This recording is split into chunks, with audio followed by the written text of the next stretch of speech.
최근에 제 지인분, 대구의 영구임대주택이라고 그러나요? 영구임대주택에 신청 관련돼서 같이 한번 제가 그 절차라든지 신청하는 거 따라가서 한번 같이 한번 본 적이 있는데, 그 관련해서 저의 처음으로 저도 이제 그 신청하는 거 봤으니까 그런 경험이나 제 또 개인적인 생각, 절대로 뭐 제 오늘 말씀이 무조건 내 말이 100% 맞다, 뭐 내가 정답이다 이게 말하는 것이 아니고 지극히 제 개인적인 주관적 생각이라는 점을 한번 일단 처음 말씀드리고요. 권 내에서 영구임대주택, 뭐 아파트겠죠? 대다수 지역 뭐 다 비슷하고 장점 있고 단점 있겠지만, 우선 이 영구임대주택에 대한 장점은 보증금이 몇백만 원 단위밖에 안 되더라고요. 500만 원 이하였고, 정말 가격이 낮고, 관리비나 월세라는 이런 개념 자체도 몇만 원대더라고요.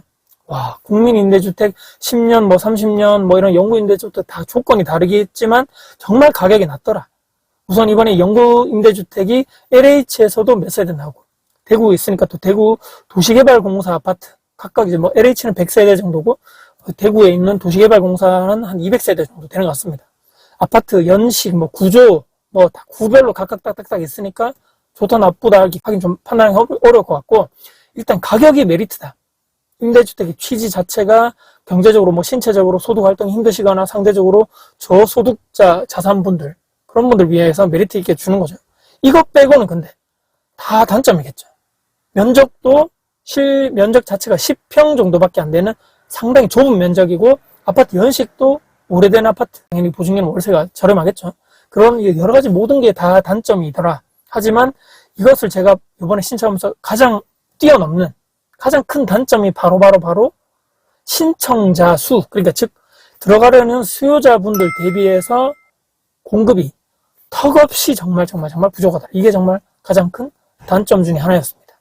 이번에 이분이 사시는 동네에 가서 동사무소 가서 신청하라고 돼 있어가지고 가서 신청서 작성하러 갔더니 담당 그 공무원 그분이 앉아서 하시는 말씀이, 이분이 신청 조건을 보고 신청하는데 조건은 되시는데, 이분이 65세 이상 분이셨거든요.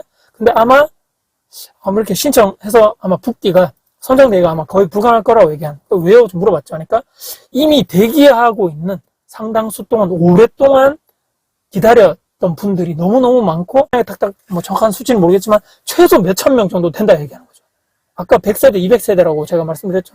그러니까 그만큼 1순위 조건 되시는 분들이 너무 많다는 것입니다. 그 조건 자체를 여기 한번 띄워보니까 1순위 조건이 생계형 수급자, 의료, 급여 수급자, 그 다음에 보험 대상 참전 유공자, 그다음에 북한 이탈 주민, 장애인 등록증이 교부되신 분들, 65세 이상 직계 존속 부양을 하고 계신, 그러니까 부모님이나 뭐 할아버지 할머니를 모시고 있는 내가 있는 무주택자 성인, 아동복지시설에 뭐 이렇게 거기서 그쪽으로 살다가 퇴소를 했는데 그분들 중에서 그 장애 추천을, 이거 쭉 조건이 끝나고 나서 맨 마지막에 65세 대상 이상 되시는 분, 그러니까 얼마나 많겠습니까? 1순위 위에서부터 되시는 분들이 우리 생각들보다 너무너무 많더라. 근데 그것도 담당 공무원자분이 그 옆에 있는 직원분하고 그냥 일상생활인 얘기하는 게 들렸습니다. 뭐라고 하는데, 우리나라 정말 돈 없는 사람들한테 지원을 많이 해줘야 될 필요도 있는데, 근데 아는 사람이 더 잘 알아서 다 빼먹는다, 이런 얘기 비슷하게 하더라고요. 그러니까 모르는 사람들은 이런 영구임대주택이나 뭐 국민임대주택 이런 걸 조건도 모르고 신청하는 방법도 모르는데, 아는 사람만 귀신같이 알아가지고 이런 거 있는지 다 알아가지고 맨날 와서 신청하는 사람만 맨날 와서 신청한다는 얘기인 거죠.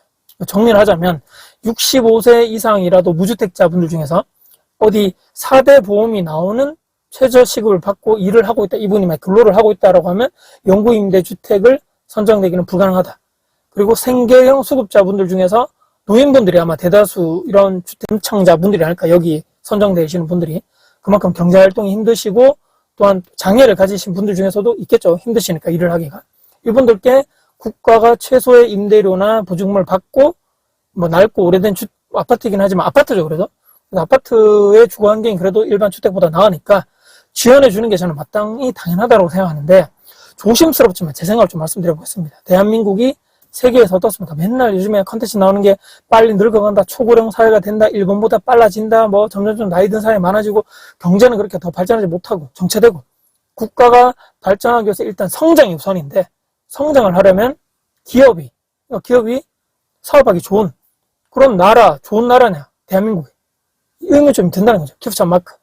경제 3대 주체가 국가, 국민, 기업인데 오로지 기업만이 매출, 즉 생산 활동을 통해서 돈을 벌 수 있는 구조를 만들어갈 수 있는데 우리나라가 과연 기업하기 좋은 컨디션의 조건이 맞나? 의문점이 드는 것이고, 또 저성장에다 침체 늪에 빠졌다, 또 젊은 사람들이 취업하기 좋은 기업들이 점점점 없어진다, 인구도 줄어간다. 근데 과연 나중에 이런 임대주택들이 많아져야지만 지금도 이제 공급 대비 수요가 엄청 많은데 더 나이가 많으신 분들이 늘어난다?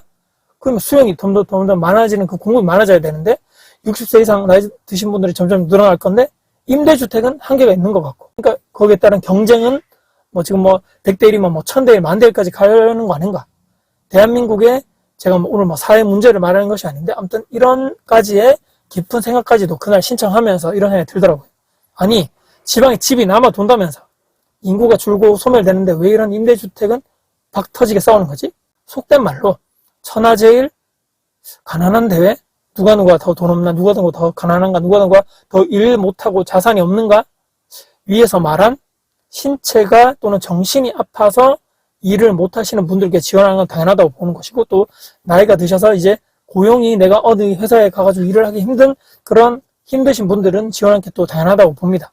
국가, 공공임대, 저는 한계가 오지 않았나. 이미 옛날부터 왔는데 민간에서 그렇기 때문에 지원하는 수밖에 없다고 봅니다. 민간에서 주택을 여러 채 가지고 있는 다주택자라 그러죠, 이분들. 그들이 땅 파서 장사하는 것이 아니기에 적절한 임대료를 측정해서 더욱더 확대를 해야 되겠죠. 민간 임대를 장려하고 민간 다주택자 이런 임대사업자분들을 적폐시하는 게 아닌 프레임 자체를 저는 뜯어 고쳐야 된다. 다 같은 사회 일원이죠. 다 같은 국민이고 사업자이고, 이분들은 또 그들도 세금 내고 남아야지만 사업을 계속적으로 하는 건데, 저도 그렇지만 나이 드신 분들, 그중 고령자 노인분들 임차인으로 받으면 여러 가지 문제점이 많아서 안 그래도 좀 꺼려지는데, 민간 다주택자들, 그러니까 다주택자들, 민간 임대사업자들이 점점점 줄어가는 이런 상황에 이런 것을 계속적으로 놔둔다? 좀 더 힘들어질 것이라고 봅니다. 이 문제를 배제시키고, 과연 이분들을 배제시키고 다주택자분들을 배제시키고 과연 문제를 해결하기 가능할까? 저는 불가능하다고 봅니다. 위치가 저 도심 외곽권에 완전 외곽지, 도심에서 멀고 이런 택지지구 개발해서 좁게 이런 여러 채 지어서 돈 낭비, 세금 낭비 이런 거 하지 말고, 도심권에 꼭 아파트만 아니더라도 단독주택 다가구 다세대를 이용해서 그런 다주택자분들 세금 중과 때려가지고 힘들게 하지 말고 정상적인 세금을 부과하고 사업을 유도하도록, 즉 물건이 많이 나와야지만 임대료가 안정되고, 그게 저는 정상적인 자유경쟁 그런 사회가 아닌가? 언제까지 이런 비정상적인 프레임, 국민을 호도하고 세뇌시켜서 집을 많이 가진 사람 죄악시 시키고, 잘못돼도 저는 한참 잘못됐다. 세금 폭탄 때려서 그들 자산을 빼앗아서 우리가 다 나눠 갖자? 그게 정상인가요, 진짜? 이 모든 부동산을 정부가, 국가가 소유를 한다? 사유재산을 부정하는 대한민국 헌법에 정면으로 부정하는 것이다. 이런 사회적인 문제가 쪽으로 지속하는 게 임대료를 저렴하게 해주고 정말 다 같이 잘 먹고 잘 사는 나라가 되냐? 이게 불가능하다. 임대료가 더 폭등하는 일부 이제 해외의 그런 공산주의나 사회주의 국가처럼 되지 않는 법이 없다라고 생각합니다. 또 진지하게 가버렸는데 결론은요, 향후 늙어가는 대한민국 이대로 가다가 중산층 이하 모든 사람들이 임대료나 주거비의 대부분 수익을 다 써버리게 될 것이다. 1% 자산가, 그런 부자들, 기업가, 그런 사람들만 계속적으로 부가 쌓이고 나머지 분들은 80, 90% 이상 사람들 너무너무 계속적으로 힘들어질 것 같다. 지금 분위기 자체가 똘똘한 한 채 분위기도 그렇고 비싼 아파트만 비싸지고 이렇게 계속적으로 너무 초양극단화되는 것이 아닌가. 지금 다주택자분들을 활용해서 도심권의 원도심의 임대 물건을 많이 풀어야 됩니다. 그들도 제대로 돈 벌 수 있는 구조로 만들어야 되고, 세금을 내는 이분들은 애국자 이미지를 심어줘야 된다. 적정한 임대료를 받고 그분들도 기분 좋게 세금을 낼 수 있도록 해줘야 된다. 이들이 진정한 애국자다. 세금도 내고 소득세도 내는 이런 사람들이 이 나라 정부나 정치인들 운영할 수 있게끔 하면 진짜 애국가 아닌가요? 저성장, 늪에 빠져 좋은 기업들이 해외로 다 도망가기 전에 국내에서 공장 만들고 기업 활동 잘할 수 있도록 정부나 모든 지자체에서 최선을 다해서 지원을 해줘야 된다. 성장이 없으면 분배 나눔도 없는 거죠. 무조건 성장이 먼저, 닭이 먼저냐 이 문제는 달걀이 먼저냐 이 문제가 아닙니다. 돈이 없는데 무슨 나눔이 있고 무슨 성장이 있습니까? 말이 안 되지 않습니까? 마지막으로 영상 보시는 이제 65세 젊으신, 기존 65세 이하인 분들 있죠. 내가 나중에 은퇴 퇴직 후에 돈 없어서 비참해서 이리저리 불안정한 주거 환경 속에서 살고 싶지 않다면 내 집 마련, 이게 비싸든 싸든 중요한 것이 아닙니다.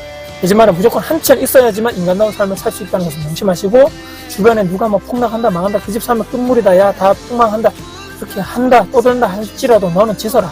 나는 내 집만 해서 그 집에서 난 안정하게 편안하게 살란다. 주거 안정성, 실거주 안정성이 주는 그 안정감은 그 어떤 안정성보다 저는 최상에 있다고 생각합니다. 명심하고 또 명심하고, 그렇게 말하는 사람들이, 정치인들이, 정부에 있는 고위 관료가 내 인생을 절대 책임져 주지 않는다. 각자 도생의 시대에, 항상 제가 말씀드리죠. 우리는 여전히 앞으로도 각자 도생의 시대에 살 것이고, 오로지 나만이 내 인생을 구원할 수 있다는 마지막 말씀드리면서 영상을 마무리하겠습니다. 오늘 영상 여러분께 도움 되셨다면 구독, 좋아요, 알람 설정, 댓글 주시고요. 제 영상 주변 분들께 공유될 가치가 있다고 생각하신다면 널리 공유 부탁드리겠습니다. 여러분들 진심으로 응원합니다. 화이팅입니다.